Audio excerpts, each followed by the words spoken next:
I want to show you a list of names of people and cultures that have pointed at patterns that all lead to one idea, that everything functions as one incredible existence divided into parts, but still a whole. Usually we see these names in isolation, a quote here, a book there, but I want to line them up in a row. I'm going to walk you through a hall of history where these voices are finally in the same room.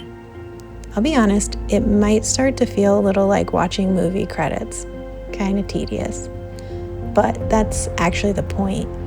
I want you to feel the weight of how many different eras and different minds have come to the exact same conclusion. Let's start in the first hall, where the blueprints were originally drafted. Long before we had microscopes or telescopes, ancient cultures were already aligning their entire civilizations with these universal patterns. They weren't guessing, they were mapping the core mechanics of reality. The Egyptians called it Ma'at, the law of equilibrium.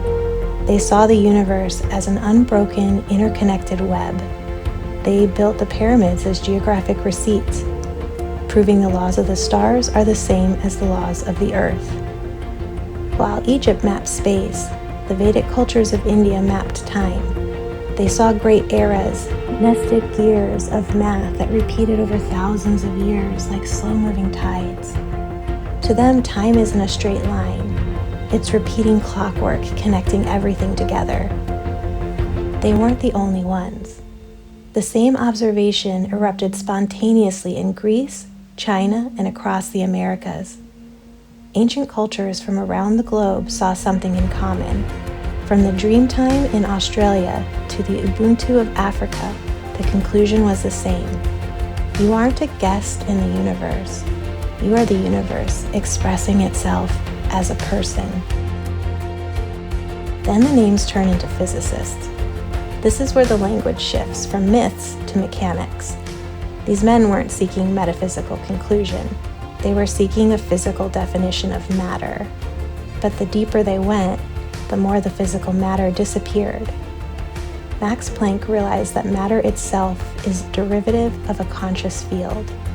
Schrödinger concluded that the idea of multiple separate minds is a mathematical impossibility. They were forced by their own data to accept non-locality and entanglement, the proven reality that once two particles interact, they remain a single unified system regardless of distance. They didn't find oneness because they wanted to. They found it because the math gave them no other choice. It wasn't a philosophy, it was a structural necessity.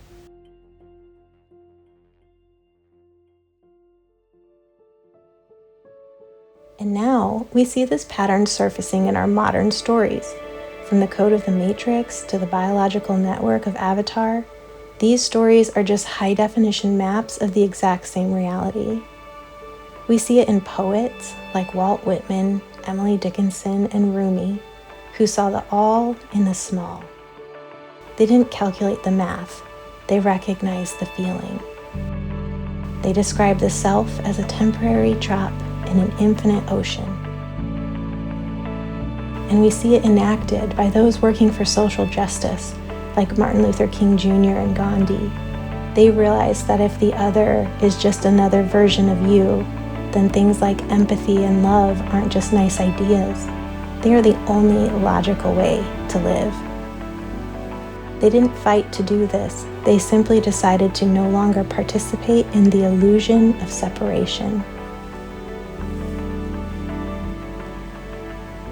So, you have ancient engineers, modern physicists, poets, and regular people who noticed reality showing its hand, all pointing at the same pattern. We used to think of our lives as separate stories, but if you look at the geometry, it's much simpler. Imagine time is a flat record, and your consciousness is a wave moving across it. Every time that wave touches the surface, a lifetime is rendered. You might look at this list of rebels, scientists, and storytellers and feel a strange sense of recognition. That's because you aren't just reading history. You are witnessing your own signal appearing in a different part of the record. In the past, the vibration was slow. It took lifetimes to learn how to stand in truth. But the closer we get to the center, the faster the frequency becomes. We are no longer limited to one role. You are the rebel unmasking the vacuum. You are the scientist calculating the torus. You are the storyteller rendering the myth. The judgment is over. The I am is awake. You aren't just in the list. You are the one rendering the list. The chasm was a lie. The bridge was you.